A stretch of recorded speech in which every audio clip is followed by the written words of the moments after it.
Merhabalar, ben Yüksel, kanalıma hoş geldiniz. Bu videoda daha önce aynı iple ördüğüm ceketten ve bir video önce ördüğüm boyunluktan artan iplerle şimdi kış için sıcak tutan bir saç bandı öreceğiz. Gene ip bilgilerini kısaca göstereyim.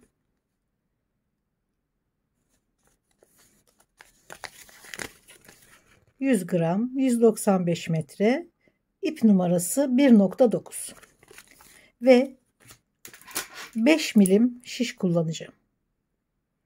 Bunları açıklama bölümüne zaten yazacağım.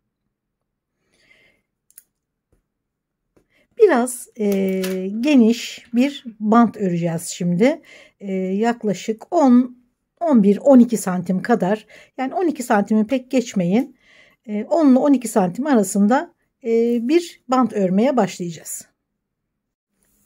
Biraz ip bırakıp şu şekilde tutuyorum ve 24 ilmek atıyorum. 2 tane oldu. 3 4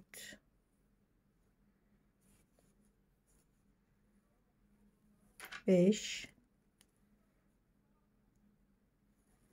6 7 8 9 10 24 ilmek yeterli. Tabi siz bunu daha da geniş yapabilirsiniz. Bir düz bir ters olarak örmeye başlıyorum. Önce bir tane örerek alıyorum. Sonra örmeden alacağız en baştaki ilmekleri. Ters örgü, düz örgü.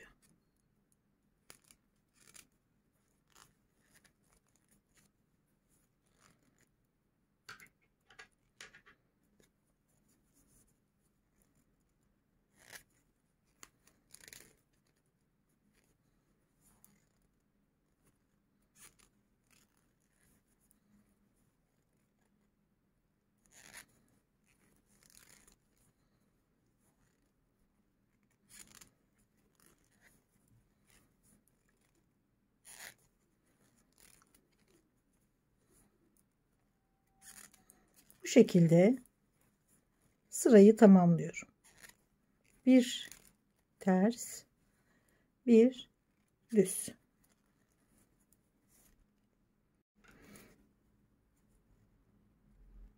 Sırayı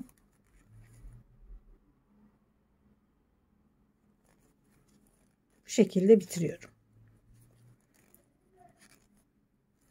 Çeviriyorum. İkinci sıradan itibaren artık baştaki ilmekleri örmeden alıyoruz. Nasıl görüyorsak ters örmüştük en son ilmeği. Burada düz olarak görüyoruz ve düz olarak alıyorum. Sonra ipi bu şekilde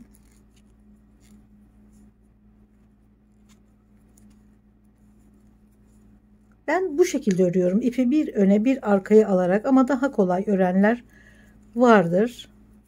Belki daha rahat örülüyordur, onu bilmiyorum. Benim alışkın olduğum örgü şekli bu. Gene düz örgüyü, düz örgü, ters örgüyü de bu şekilde örerek sırayı bitiriyorum ve bundan sonra bir 18 santim kadar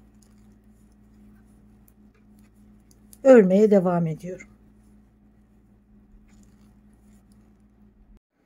Evet, 18 santim örgüden sonra 8 ilmek halinde şerit olarak örüyoruz. Burayı 18 santim ördüm. Burayı da bir 15 santim kadar yeterli olur diye düşünüyorum. 14 ya da 15 santim. Şimdi baştan 8 ilmeği örüyorum. İlmekleri nasıl görüyorsak öyle alıyoruz. Ters ilmeği ters alıyorum. İpi arkaya ve nasıl görüyorsam ilmekleri o şekilde örüyorum.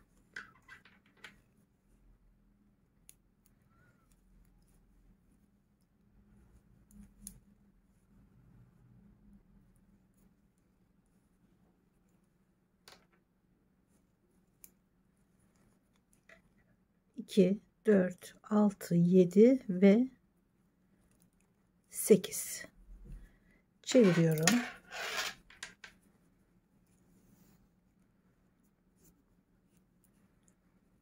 İlk ilmeği gene örmeden alıyorum. Başlardaki ilmekleri örmeden alıyoruz. İpi arkaya alıyorum ve düz örüyorum. Sonra ön tarafa alıyorum, ters. Nasıl görüyorsak o şekilde örüyoruz.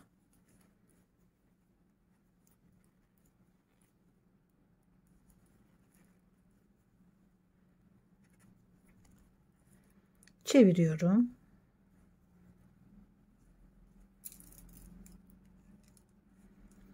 Örmeden alıyorum ilk ilmeği. İpi arkaya atıyorum. Düz ilmeği düz örüyorum. Ters örgü ilmeği ters örüyorum.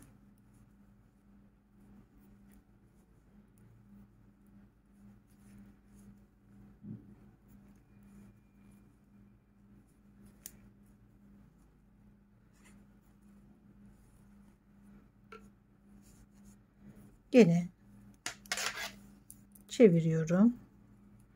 Örmeden alıyorum. Düz ilmeği düz, ters ilmeği ters olarak örüyorum. 14 ya da 15 santim kadar örmeye devam ediyorum. Evet, 3 şerit halinde ördüm.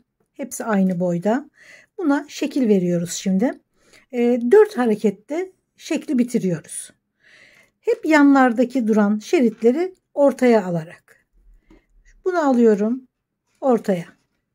Şuradan da yerleştirerek çevirmeden düz bir şekilde. Sonra buradakini alıyorum gene ortaya.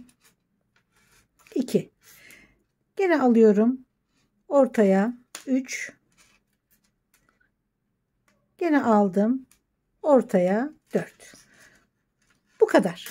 Bunları yaptıktan sonra tamamını bir tane şişin üzerine topluyorum. Bir kere daha göstereyim. Şöyle yerleştirerek 1, sonra buradakini ortaya alıyorum. 2, sonra buradakini ortaya alıyorum. 3, sonra buradakini ortaya alıyorum. 4. Yanlardaki şeritleri hep ortaya alarak şekil veriyoruz. Bu 4 hareketten sonra şekil bitiyor. Ve tamamını şimdi bir tane şişe geçireceğim. Bir taneyi geçirdim. Şimdi ikinciyi çıkartıyorum. Bu şekilde tek tek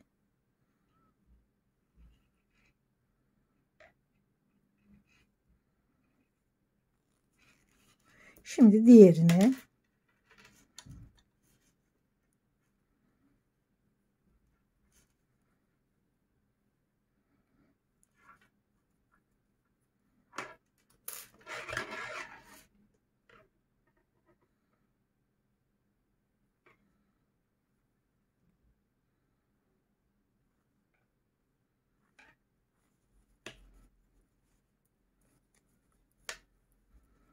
çeviriyorum. Hemen şuraya ipi bağlıyorum ve örmeye başlıyorum. Şimdi ipi bağladım. Örmeye başladım gene. Bütün örgüyü nasıl ördüysem. Düz ters düz ters. Şimdi bu şeritleri örerken son sırayı, yani ipi keserken ip hep aynı tarafta kalması gerekiyor. Yani şurada bak, bu ip de burada, bu da burada, bu ip de burada. Yani hep aynı tarafta kalması gerekiyor ki örmeye başladığımızda bu şekilde düz ters düz ters tekrar aynı şekilde takip etmesi gerekiyor. Ona dikkat edersek sorun yaşamayız. Şöyle biraz dönük olabiliyor ilk sırada. Çünkü iğneye geçirirken biraz dönüyor ilmekler. Onları da çevire çevire örelim. Ters, düz, ters, düz. Nasıl görüyorsak öyle örüyoruz. Dediğim gibi şeridi örerken son sırası hep ipler aynı tarafta kalması gerekiyor.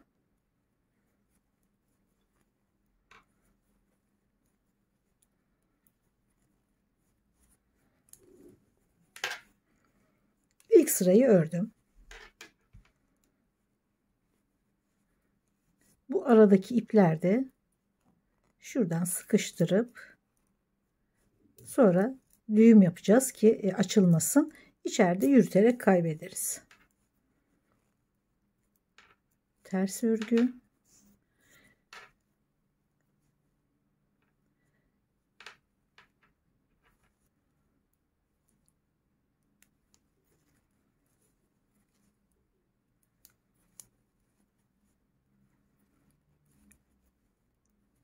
Başta ördüğümüz 18 santimlik şeridi aynı şekilde örmeye devam ediyorum. Bakın, bir ters bir yüz aynen burada da devam ediyor.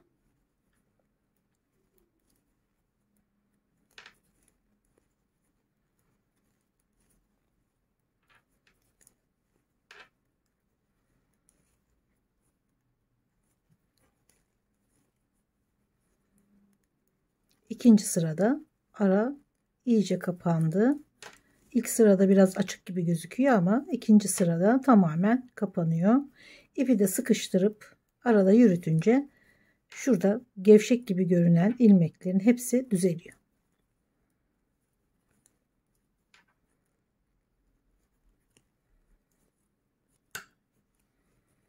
Bu şekilde bir 18 santim daha örüyorum ve sonunda bunu dikerek bitiriyoruz.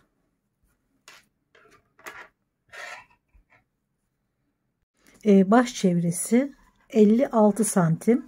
O yüzden bunu şöyle tam 50 santim ördüm.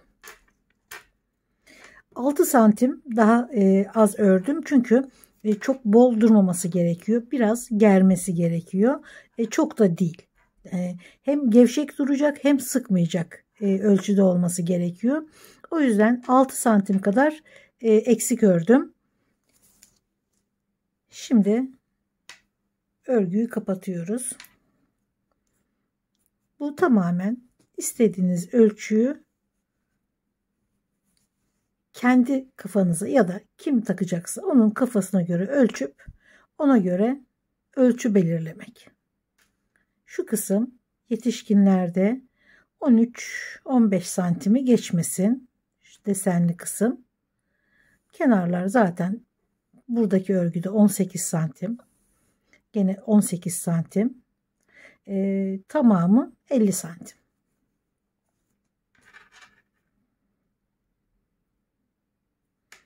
Şimdi 2 ilmeği alıyorum.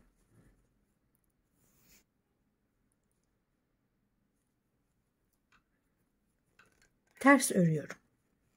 Yani ters örerek kesiyorum. Gene 2 tane alıyorum. Bir taneyi geri takıyorum.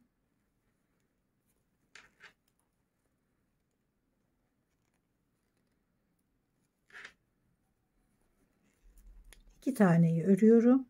Birini geri takıyorum. Gene 2 ilmek, birini geri. Bu şekilde keserek bitiriyorum.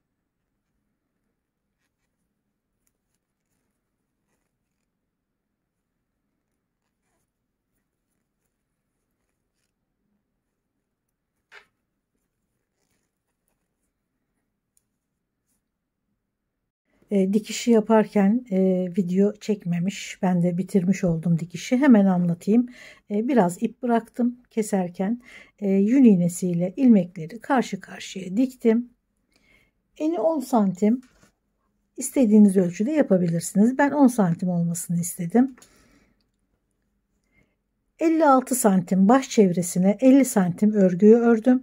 Yani ne çok bol ne çok dar olması gerekiyor. Ne kadar ölçüde başınıza rahat hissediyorsanız o kadar örün. Şu kısımda 14-15 santim kadar olsun. Daha fazla örmeyin. Tam başın ortasında kalması gerekiyor. Güzel bir model, kullanışlı, rengarenk örerek bütün kıyafetlerinizde kullanabilirsiniz. Umarım gene işe yarar videolardan olmuştur. Umarım beğenmişsinizdir. Videolarımı beğeniyorsanız ve bundan sonrakileri de izlemek isterseniz beğenmeyi ve abone olmayı lütfen unutmayın. Görüşmek üzere. Hoşça kalın.